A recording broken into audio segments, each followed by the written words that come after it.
Have you ever felt like your family sees you more as a service than a person?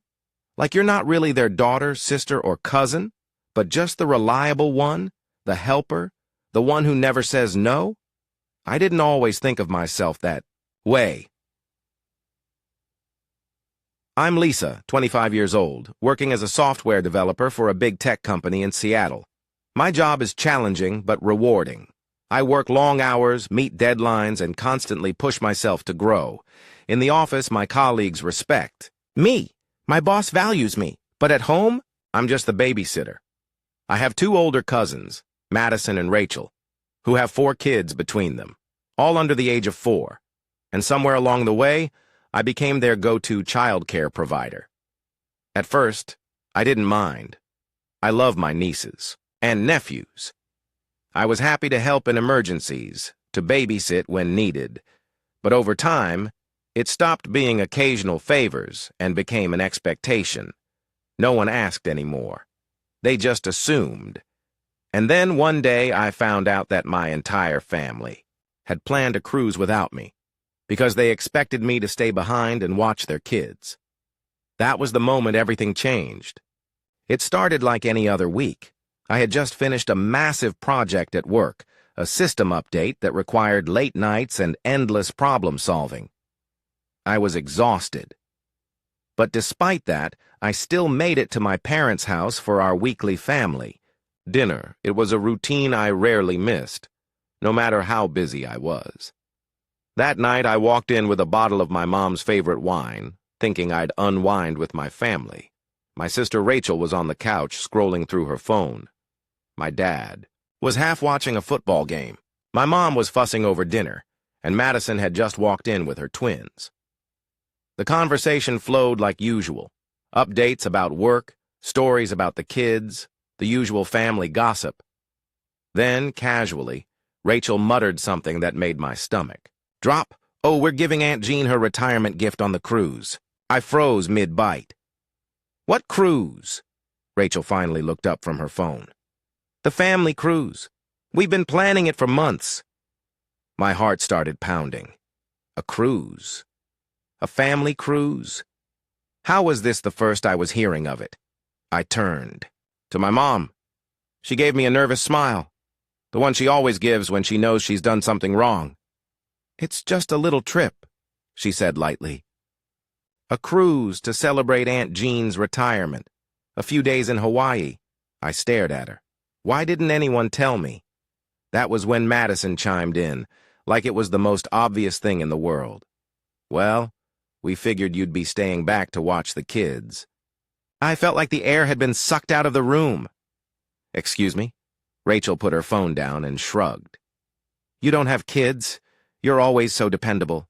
It just made sense. It just made sense.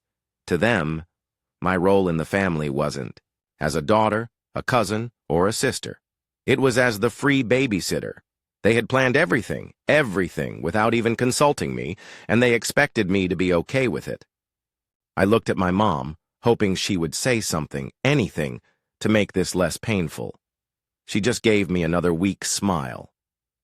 "We didn't mean to leave you out, honey. We just assumed you'd understand." Understand? That was the moment it all hit me. Every time I had rearranged my schedule for them. Every holiday. I spent helping instead of relaxing. Every time I canceled plans for their emergencies, they didn't see it as me being kind. They saw it as my duty. I put my fork down. "So, you all get to go on vacation and I'm just supposed to stay back and watch the kids for free?" Rachel sighed. "Why are you making this such a big deal? You don't even like big crowds. Remember how uncomfortable you were at Katie's wedding?"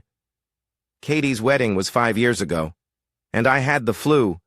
She waved me off like I was being unreasonable. "Look, we'll bring you a souvenir." A souvenir. Like that would somehow make up for the fact that they had excluded me from my own family vacation. I pushed my chair back. "I have to go." My mother called after me, but I didn't look back. I knew right then I wasn't staying behind to watch their kids. The next morning, I sent a text to Rachel. "Me. I'm not babysitting while you go on vacation. Her response came fast. Rachel, the cruise is sold out anyway. It's too late to add you. I wasn't even asking to go. I was just telling them I wasn't available. I decided to do something for myself instead. I booked a week at a remote mountain cabin. No Wi-Fi, no cell service, just peace. The morning they were supposed to leave, my phone started blowing up. Mom. We're heading out soon. When can we drop off the kids? Rachel. We're bringing the car seats to your apartment. Be ready. Madison. Are you ignoring us? This isn't funny. Then, as the realization set in, the messages turned angrier. Rachel. Wow, so selfish. Our flight is in a few hours. Mom. Lisa, I raised you better than this. But I didn't respond. I just turned off my phone and drove to the mountains, and for the first time in years, I felt free. When I got back, I had over 100 missed calls. One voicemail from Madison stood out. You abandoned us. We could have called the police for child neglect. Neglect? For children I had never agreed to watch? I called her back. You chose to assume. I would babysit. That's not my problem, she sputtered. Your family. We trusted you. No, you used me. Then, my mother called. Her voice was heavy with disappointment. Lisa, your sister had to cut her trip short. Do you really want to be this person? Mom, I said, my voice steady for the first time. I'm done being taken for granted. The conversation ended with her crying, but I didn't feel guilty. I felt free. Since then, my life has changed completely.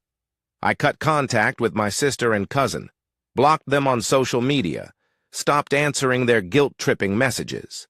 I finally have weekends to myself.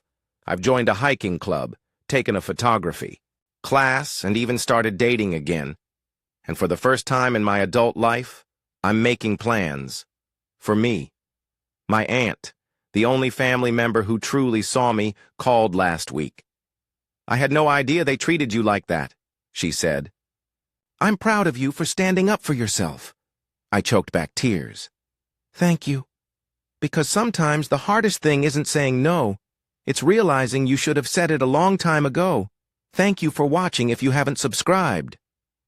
Yet please do so, and hit the notification bell to stay updated with more shocking real-life stories happening around you.